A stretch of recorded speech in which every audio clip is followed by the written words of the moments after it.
चलिए फिर आज एक वैकेंसी का और चर्चा करते हैं जिसमें ग्रेजुएशन के लोग भी भर सकते हैं, 12th लेवल के लोग भी भर सकते हैं, पोस्ट ग्रेजुएट लोग भी भर सकते हैं। ठीक है, मतलब हर प्रकार की वैकेंसी निकालता रहता है कोना पर। अगर आप एक ही चीज़ में लगे रहेंगे तो फिर तो मुमकिन नहीं हो पाएगा। जो जैसे वैकेंसी जो आती है उसका आप लोग फॉर्म जरूर भरे करें। याद रखिए, जो भी वैकेंसी आए उसका फॉर्म भरिए, जिससे आपको बेनिफिट मिलता रहे। आप ये मत कि आप सोचते होंगे सर MP कांस्टेबल जो या बहुत सारी वैकेंसी है बहुत सालों बाद आती हैं। भैया बहुत हर दिन वैकेंसी आती है आपके लिए, लेकिन आप लोग इतने जागरूक नहीं हो पाते, नहीं समझ पाते हो कब आगे निकल गई वैकेंसी। ठीक है, तो तैयारी करते रहिए, जो भी वैकेंसी निकले आप उसमें फॉर्म भरें और उससे तैयारी करना जुट जाए।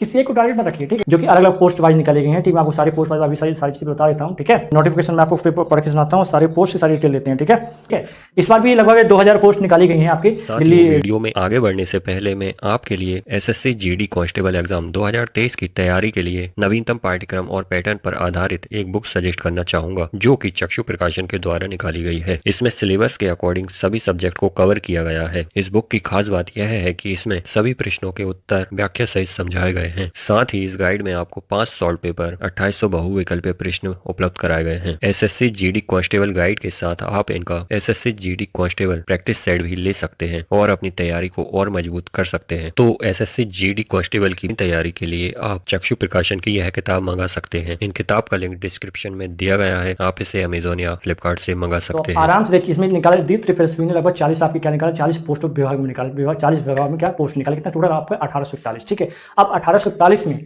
जितनी भी पोस्ट आई हैं, ग्रेजुएशन लेवल की भी हैं, एक्सपीरियंस लेवल की भी हैं, एक्समेन की भी हैं, सभी के लिए दी गई हैं। ठीक है, और जो फ्रेशर उनके लिए भी दी गई है।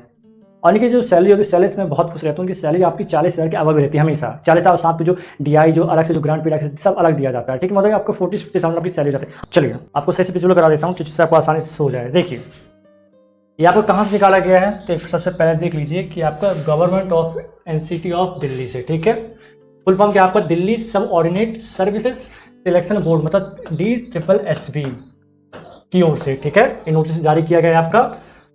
और ये कब से आपका ओपनिंग होगा, ऑनलाइन फॉर्म कब से स्टार्ट होगा, तो आपका ऑनलाइन फॉर्म आपका स्टार्ट होगा 17 अगस्त से। कब से होगा आपका 17 अगस्त से होगा। और कब तक भरा जाएगा आपका, तो ये भरा जाएगा आपका 15 सितंबर तक भरा जाएगा फॉर्म। ठीक है, अभी हम सारी चीज़ें चर्चा करते हैं जो कि कितनी पोस्टें निकाली गई हैं। ठीक, कितनी पोस्टें निकाली गई हैं, सारी चीज़ हम देखते हैं।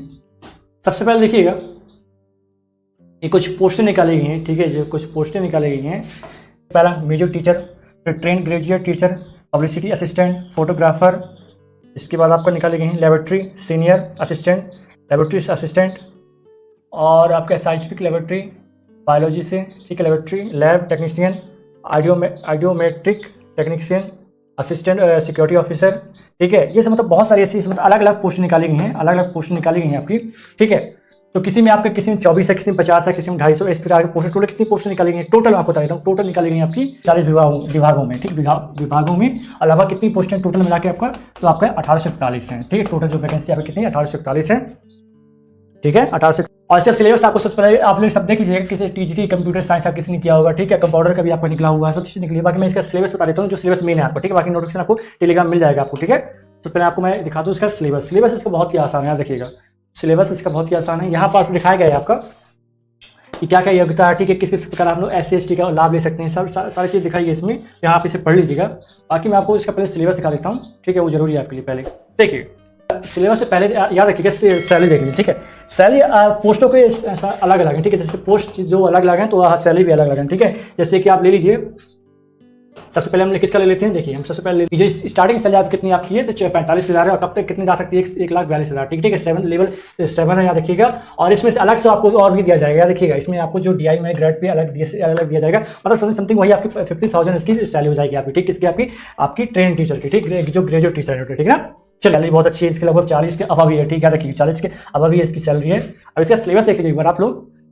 सिलेबस हर एक इसमें हर पोस्ट के लिए अलग अलग दिया गया है। ठीक है, किसी में ग्रेजुएशन मांगा है आपका, किसी में कुछ एक्सपीरियंस मांग लिया है। ठीक है, तो आप लोग एक बार तो देख लीजिएगा, इस फॉर्म को जरूर भरिएगा। ठीक है, याद रखिए, क्योंकि जो आप तैयारी अभी तक करते आ रहे हैं, याद रखिए, जो अभी तक आप लोग तैयारी करते आ रहे हैं सेम वही सिलेबस है, कोई अलग सिलेबस नहीं है आपका।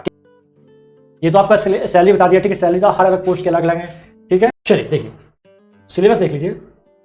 ये आपका जो पोस्ट कोड दी गई है, याद रखिए, पोस्ट कोड ऊपर देखिए 32 से 32/223, 34/23, 50/23, ये आपका सेम सिलेबस है इनका। ठीक है, जब पोस्ट कोड आप देख लीजिएगा, इनमें 2 पेपर रहेंगे। ठीक है, देखिए सेक्शन A और सेक्शन B। ठीक है, तो सेक्शन A का कितना मार्क्स का रहेगा, 100 मार्क्स का रहेगा।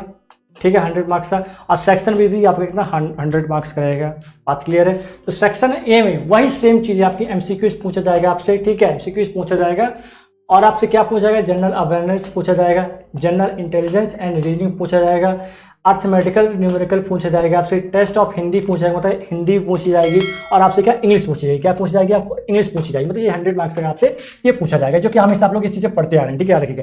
अब क्या रखिएगा, आप जो पोस्ट के लिए जो अप्लाई कर रहे हैं, याद रखिए, जो पोस्ट के लिए आप लोग अप्लाई कर रहे हैं, वहाँ अब देखिए सेक्शन बी में क्या पूछेगा आपसे, objective type multiple choice question on the subject का कॉन्सेंट, मतलब आपके सब्जेक्ट से रिलेटेड आपसे पूछेगा। किससे पूछेगा, आपसे सब्जेक्ट से रिलेटेड पूछेगा, फिर द क्वालिफिकेशन, जिससे आपने क्वालिफिकेशन किए और द पोस्ट, इसमें कितना 100 मार्क्स से पूछा है, मतलब टोटल 200 मार्क्स का पूछा जाएगा। कितने घंटे का रहेगा पेपर, 2 घंटे में रहेगा। बात क्लियर हो गया आपको। तो पोस्ट को देख लीजिएगा, पोस्ट के हिसाब से आप लोग मान लीजिएगा। अब सेकंड देख लीजिए, अगर इसे आप नहीं कर पाते तो आगे वाला कर सकते हैं। फिर ऐसे ही आपको 33/33 का पोस्ट का देख लीजिएगा, इसे भर सकते हैं। आप देखिए, इसे भर लीजिएगा 51/23 और 58/23, 59/23। याद रखिएगा, ये बहुत आसान, बहुत ज़्यादा आसान पेपर रहता है आपका ये वाला, 1 टायर जनरल, ठीक है। याद रखिएगा, 1 टायर जनरल में जो पोस्ट दी गई है आपकी, आपको पोस्ट बता दूंगा बाद में, या कि आप लोग चेक कर लीजिएगा। इसमें सिंपल सा 200 मार्क्स का रहेगा, याद रखिए 200 मार्क्स का रहेगा, ठीक है, 200 मार्क्स का रहेगा आपका। और एंड अब याद रखिएगा, और कितने घंटे का रहेगा, 2 आवर्स, मतलब 2 घंटे का रहेगा आपका। और इसमें 40 मार्क्स, मतलब हर एक सेक्शन से 40 मार्क्स का पूछेगा, ठीक है। जो आपको किसके पूछेगा, 40 मार्क्स का पूछेगा, ठीक है। 40 मार्क्स का कैसे पूछेगा, देखिए आपको वही सेम आपका जनरल अवेयरनेस या आपका 40 नंबर पूछेगा। देन आपका general intelligence and reasoning ability कितना पूछेगा, 40 नंबर पूछेगा। इसके बाद आपसे अर्थमेटिकल एंड न्यूमेरिकल एबिलिटी कितने नंबर पूछेगा, 40 नंबर पूछेगा। इसके बाद टेस्ट ऑफ हिंदी पूछेगा 40 नंबर का। इसके बाद आपके पास हिंदी इंग्लिश पूछेगा। टोटल ये आपका 200 मार्क्स हो गए। तो इससे आप ये तीनों पोस्टों के लिए अप्लाई कर लीजिएगा, कोई दिक्कत नहीं, ठीक है।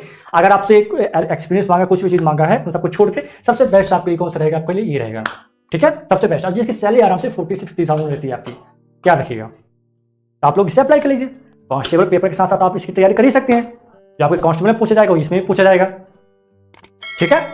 याद रखिए, पोस्ट कोड मैं किसकी सजेस्ट कर रहा हूँ, यहाँ पे 51/23 और 58/23, और एक पोस्ट और है 59/23, ठीक है, याद रखिएगा। चलिए फिर, ठीक है। और याद रखिए, इसमें नेगेटिव मार्किंग कितनी की आपकी, 1/4 है। याद रखिएगा, जो नेगेटिव मार्किंग आपकी कितनी, 1/4 है। बात क्लियर हो गया आप सभी को। ये होती जॉब कौन सी आपकी, सेंट्रल लेवल की। तो याद रखिएगा, जो सेंट्रल लेवल की जो जॉब होती है आपकी, उसमें सैलरी बहुत अच्छी होती है, ठीक है। मुझे पता है आपसे मध्य प्रदेश से थोड़ा दिल्ली दूर है, लेकिन ऐसी बात नहीं, वहाँ की सैलरी बहुत अच्छी होती है आपकी, मध्य प्रदेश कई गुना अच्छी सैलरी होती है वहाँ की। तो ऐसी जॉब को आपको हमेशा फॉर्म में अप्लाई जरूर करना चाहिए। चलिए, ठीक ठीक। हाँ, थोड़ी मेहनत करनी पड़ेगी आपको, थोड़ी बहुत मेहनत तो करनी पड़ेगी स्टार्टिंग में, ठीक है, इसके लिए, क्योंकि आपकी सेंट्रल जॉब इतनी आसान तो आप मिल नहीं पाएगी। तो मिलते हैं नेक्स्ट वीडियो में, तब तक के लिए जय हिंद, जय भारत।